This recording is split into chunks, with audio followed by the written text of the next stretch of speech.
चक्रधरपुर का राजेंद्र बाजार खाने पीने के सामान के लिए मशहूर था।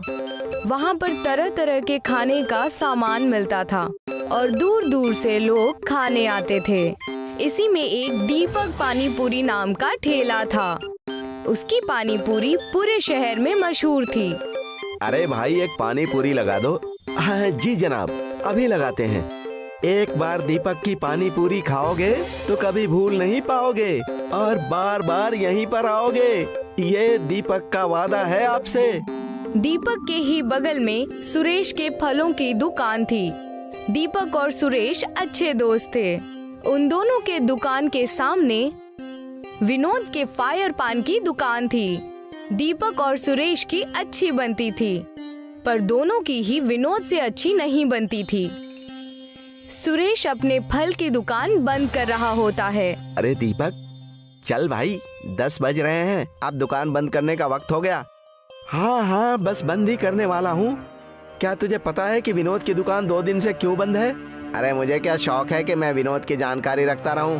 गया होगा कहीं शिमला मनाली घूमने, फेसबुक पर उसकी पोस्ट नहीं देखता। अपनी दुकान की भी तस्वीर हमेशा करते रहता है और यूट्यूब से भी वो पैसे कमा लेता है। उसका फायर बैन तो पूरे देश में मशहूर है, पता है ना? हाँ भाई, ये तो सही बात है। हम तो ऐसा कर भी नहीं सकते। हमारी तरह तो देश में लाखों लोग हैं। उसकी दुकान कुछ अलग है, इसीलिए मशहूर है। अरे चल छोड़ भाई, घर चलते हैं, चल। सुरेश और दीपक साथ में घर के लिए निकल जाते हैं। अगला दिन होता है। सुरेश दीपक को फोन करता है। हाँ हेलो दीपक, तू मेरी आवाज सुन पा रहा है? हाँ भाई बोल, मैं बोल रहा हूँ। क्या हुआ, तू इतना घबराया हुआ क्यों है? अरे दीपक, जल्दी से न्यूज़ खोल कर देख। अरे भाई, हम बर्बाद हो चुके हैं। ये क्या बोल रहा है तू? अरे अरे रुक, मैं देखता हूँ। दीपक न्यूज चैनल खोलता है। आज की ब्रेकिंग न्यूज। चक्रधरपुर के राजेंद्र मार्केट में हुआ बड़ा हादसा। लगी भयंकर आग, 75 दुकानें जलकर हुई खाक, 12 की मौत और 25 घायल। फायर पान की दुकान में शॉर्ट सर्किट होने से हुआ हादसा। फायर पान के दुकान के मालिक विनोद की हुई घटना स्थल पर मौत और आसपास की दुकानें भी बर्बाद हो गईं। ये सुनते ही दीपक के पैरों तले जमीन खिसक गई। उसे कुछ भी समझ नहीं आता। 2 मिनट के लिए उसका दिमाग काम करना बंद कर देता है। वो सिर पकड़कर जमीन पर बैठ जाता है। तभी उसके दरवाजे पर दस्तक होती है। वो जाकर गेट खोलता है तो देखता है सुरेश खड़ा होता है। उसकी आंखें भी लाल होती हैं और वो गहरी चिंता में लगता है। अरे सुरेश, अरे ये क्या हो गया भाई? अरे हम तो बर्बाद हो गए। अरे विनोद के बारे में हम कल क्या क्या बोल रहे थे, हम उसे आखिरी बार मिल भी नहीं पाए। दीपक और सुरेश एक दूसरे को देखकर रोने लगते हैं। फिर कुछ देर बाद दोनों खामोश होते हैं। अरे चल यार, अब रोने से कुछ नहीं होने वाला। चल कर दुकान की हालत देख कर आते हैं। हाँ हाँ भाई, चल चल, अब जो हो गया उसे बदल तो नहीं सकते ना।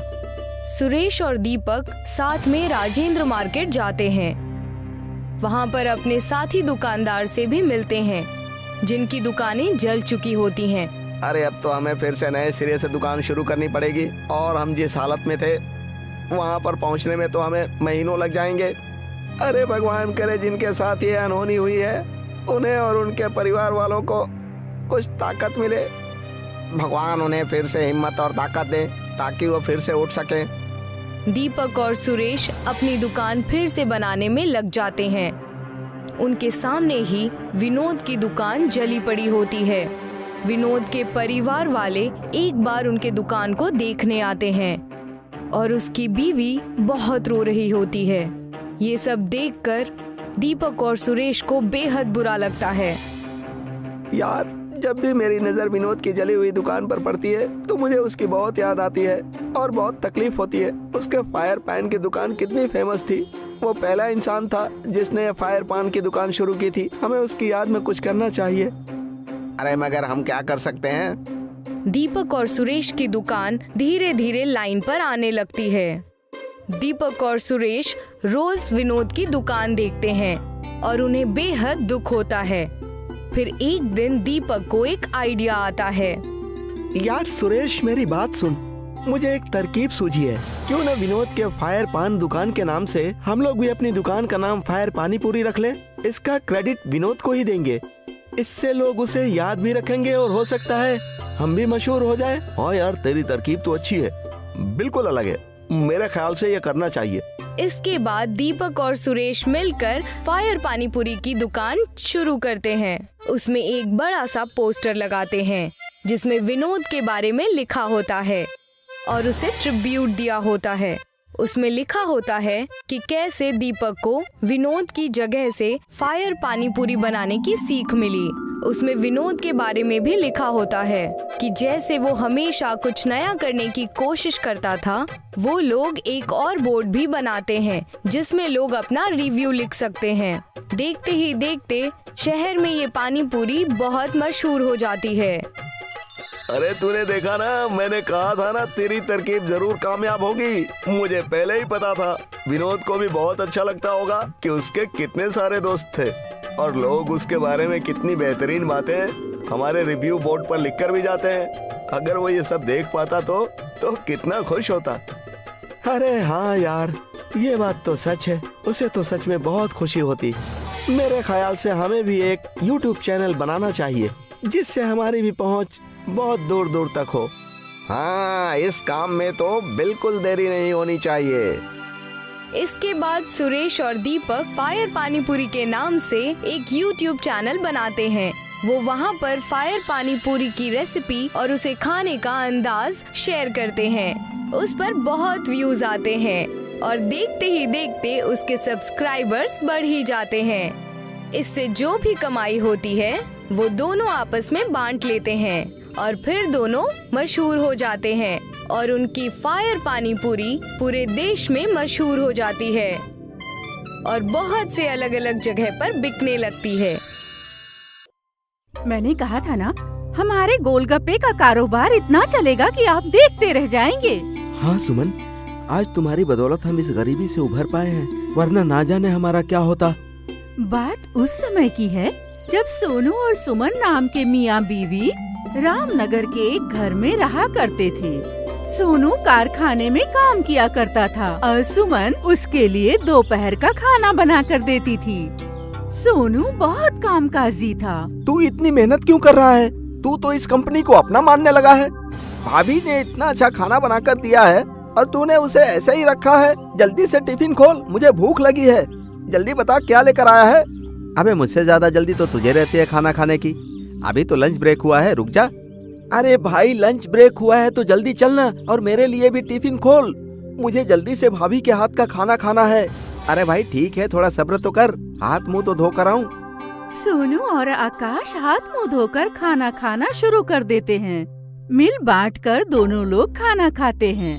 उसके बाद दोनों लोग काम करते हैं। शाम को जब फुर्सत मिलती है तो आकाश सोनू से कहता है, अरे यार सोनू, आज का दिन कैसा रहा तेरा? अरे हमेशा की तरह ही रहा, कुछ खास नहीं था यार। अरे खास बात तो मैं तुझे बताता हूँ। क्या बात है? तू इतना परेशान क्यों है? अरे यार, जब मैं लंच के वक्त बॉस के केबिन की तरफ गया तो मैंने सुना कि... अबे क्या सुन लिया तूने? क्या बॉस तेरी शिकायत कर रहा था जो परेशान हो रहा है तू? अरे शिकायत विकायत की बात नहीं है, पर मैंने बॉस को कहते हुए सुना था कि कंपनी घाटे में जा रही है, इसलिए कह रहा था कि फैक्ट्री में मुलाजिमों को कम कर देना है और ये सिलसिला कल से ही शुरू होगा। अभी क्या बात कर रहा है? अरे ऐसा हुआ तो हम कहाँ जाएंगे? ऐसा नहीं हो सकता यार, हमारी रोजी रोटी तो इसी फैक्ट्री से चलती है। इसके अलावा हमें कोई काम भी नहीं आता। जब से काम करना सीखा है तो इसी फैक्ट्री में काम किया है। हाँ यार, यही फिक्र तो मुझे भी हो रही है। अब करें तो क्या करें? आकाश और सोनू इसी चिंता में जा रहे थे। सोनू ने आकाश को अपने घर पर थोड़ी देर रुकने के लिए कहा। तभी वहाँ पर आकाश की बीवी पूजा भी आ गई। अरे पूजा, तुम यहाँ क्या कर रही हो? अगर तुम आ सकते हो तो मैं भी आ सकती हूँ। सुमन भाभी ने बुलाया है, कह रही थी गोलगप्पे बना रही हूँ, खाने आ जाना। ठीक हुआ तुम दोनों भी आ गए। मैं तुम दोनों के लिए गोलगप्पे लेकर आती हूँ। पूजा और सुमन आकाश और सोनू के लिए गोलगप्पे लेकर आती हैं। सुमन बहुत ही लजीज गोलगप्पे बनाती थी। उसके गोलगप्पे आकाश और सोनू दोनों को बहुत पसंद आते थे। सोनू उससे अक्सर गोलगप्पे बनवाता रहता था। अरे भाभी, खाना तो अच्छा बनाती ही हो और गोलगप्पे तो उससे भी अच्छा बनाती हो।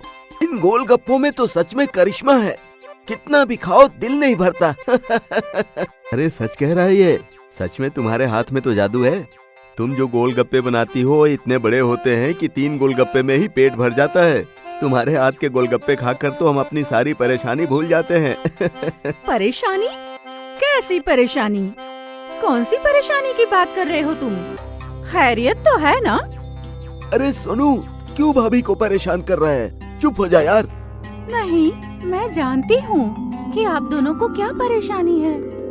आज आप दोनों खामोश लग रहे हैं जब से कारखाने से आए हैं। आकाश और सोनू अपनी बीवियों को ना चाहते हुए भी परेशानी बताने के लिए मजबूर हो जाते हैं और वो अपनी बीवियों को सारी बातें बता देते हैं, जिसकी वजह से दोनों की बीवियां भी परेशान हो जाती हैं। फिर कुछ दिनों के बाद वाकई वो कारखाना बंद हो जाता है। अब हम क्या करेंगे? आपका तो काम भी छूट गया है, धीरे धीरे रसद भी खत्म हो रहा है। हाँ, मैं काम की तलाश तो कर रहा हूँ, पर क्या करूँ, कोई काम ही नहीं मिल रहा है। अगर कोई काम नहीं मिला तो घर कैसे चलेगा? सुमन, बहुत भूख लगी है, कुछ खाने को हो तो दो। कुछ नहीं है खाने के लिए, बस 4 गोलगप्पे रखे हैं और थोड़ा सा पानी है। चलो तो उन्हीं को ले आओ, 2 तुम खा लेना, 2 मैं खा लूंगा। अब कल की कल सोचेंगे। सोनू और सुमन दोनों गोलगप्पे खाते हैं और आने वाले दिन के बारे में सोचने लगते हैं। तभी सुमन खड़ी हो जाती है। क्या हुआ?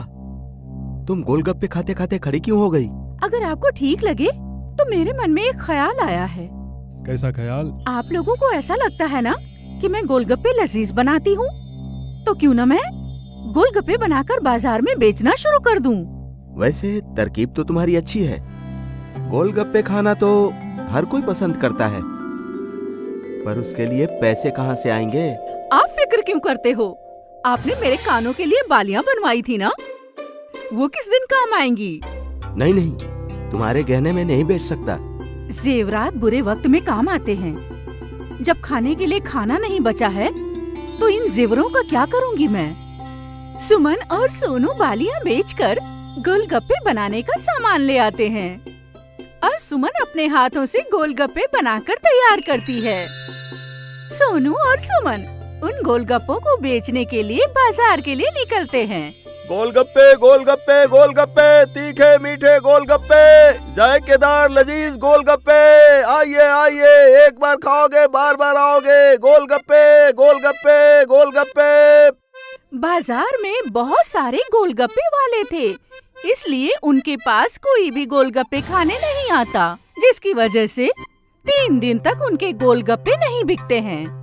अरे यहाँ बाजार में हर तीसरी दुकान गोलगप्पे की है, हमारे गोलगप्पे तो बिक ही नहीं रहे हैं। अगर इसी तरह से चलता रहा तो ये कारोबार करके भी कोई फायदा नहीं होगा। मैंने इतने प्यार से गोलगप्पे बनाए और कोई खाने आ ही नहीं रहा है। ये तो बहुत गलत हो रहा है। अब हमारे घर का खर्चा कैसे चलेगा? सोनू और सुमन वहीं पर मायूस होकर बैठ जाते हैं। तभी उनकी नजर दुकान के बाहर एक बोर्ड पर पड़ती है। सुनिए जी, गौर कीजिए, इस बोर्ड पर क्या लिखा हुआ है? क्या लिखा है? दुकानदार की स्कीम लिखी हुई है। अगर हम भी अपने गोलगप्पे की दुकान पर पेशकश चालू करें तो हो सकते हैं हमारे गोलगप्पे भी बिकने शुरू हो जाएं। जब तक लोगों को हमारे गोलगप्पे का स्वाद ही नहीं पता चलेगा तो वो खरीदार कैसे बनेंगे? मैं कुछ समझा नहीं।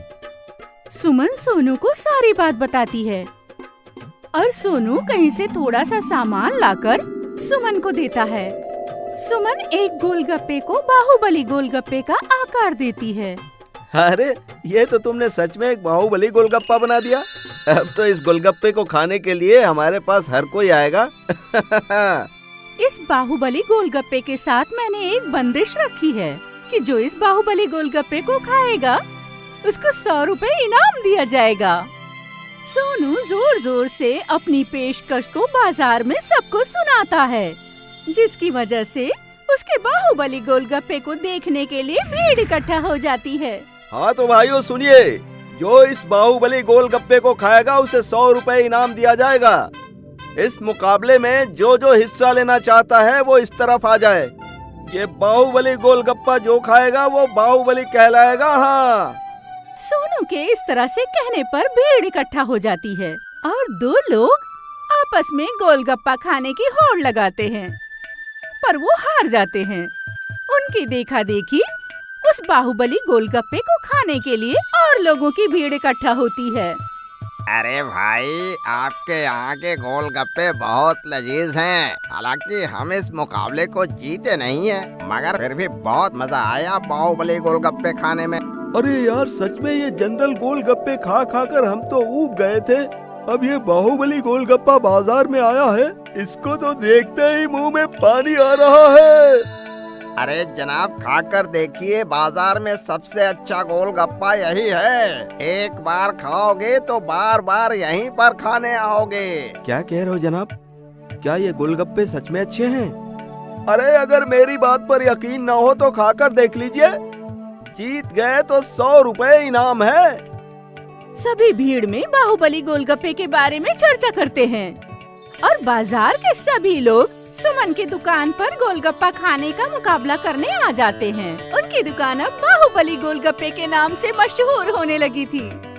उसी बाजार में एक नत्थू पहलवान नाम का आदमी रहता था, जो सभी के गोलगप्पे मुफ्त में खाता था।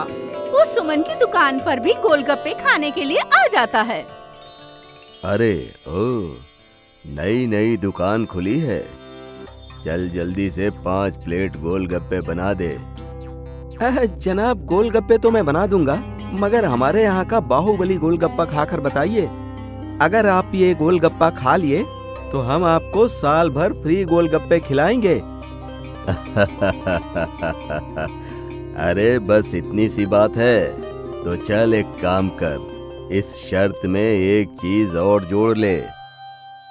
एक नहीं, मैं 5 बाहुबली गोलगप्पे खाकर दिखाऊंगा, समझ गया? अगर आप ये गोलगप्पा नहीं खा पाए तो आपको मुफ्त में खाने की आदत को छोड़नी पड़ेगी। ठीक है, हमें मंजूर है। नत्थू पहलवान के सामने 5 बाहुबली गोलगप्पे रख दिए जाते हैं और नत्थू पहलवान बाहुबली गोलगप्पे खाने की जद्दोजहद करता है, लेकिन वो उसमें हार जाता है और वो अपनी शर्त के अनुसार मुफ्त में गोलगप्पे खाना छोड़ देता है। सभी सोनू को शुक्रिया कहते हैं और उसकी बहुत तारीफ करते हैं। कुटुम्बपुर कस्बे में रामलाल नाम का एक व्यक्ति रहता था, जो गांव में ठेला लगाकर पानी पूरी का धंधा करता था। रामलाल की पानी पूरी दूर दूर के गांव के लोग खाने आया करते थे। रामलाल एक दयालु स्वभाव का व्यक्ति था। गरीबों को वो मुफ्त में पानी पूरी खिलाया करता था। एक दिन रत्नापुर गांव का मुखिया रामलाल के पानी पूरी की तारीफें सुनते हुए अपने 2 साथी भीमा और कालिया के साथ वहां पहुंचा। तुम्हारे पानी पूरी के चर्चे दूर दूर तक गांव में फैले हुए हैं रामलाल। मैं अपने आप को यहाँ आने से रोक नहीं पाया। ये मेरे दोनों साथी भीमा और कालिया है। अपने हाथ की बढ़िया पानी पूरी हम सबको खिलाओ। रामलाल ने उन सबको एक एक प्लेट पानी पूरी दे दी। पानी पूरी खाकर मुखिया खुश होते हुए बोला, तेरे हाथ में तो जादू है रामलाल। पानी पूरी खाकर मजा आ गया। सही कहा मुखिया जी। कई गांव में मैंने पानी पूरी खाई है, लेकिन ऐसी पानी पूरी का स्वाद कभी भी चखने को नहीं मिला। रामलाल, तुम हमारे गांव में ठेला क्यों नहीं लगाते? कालिया सही कह रहा है रामलाल। मेरा गांव तुम्हारे गांव से ज्यादा खूबसूरत है और वहाँ पर कामयाब व्यापारी भी रहते हैं। तुम्हारी पानी पूरी वहाँ खूब बिकेगी। तुम कहो तो मैं वहाँ पर तुम्हारे लिए एक अच्छी सी दुकान भी बनवा दूंगा। नहीं मुखिया जी, मैं अपना गांव छोड़कर कहीं नहीं जाऊंगा। मेरे गांव में भले ही आपके गांव जैसे मालामाल व्यक्ति नहीं रहते हो, लेकिन मुझे अपने ही गांव में शांति मिलती है। आपको शायद नहीं पता मुखिया जी कि ये रामलाल एक नंबर का बेवकूफ इंसान है, मूर्ख इंसान है। आधे से ज्यादा तो पानी पूरी ये अपने गांव के लोगों को मुफ्त में खिला देता है।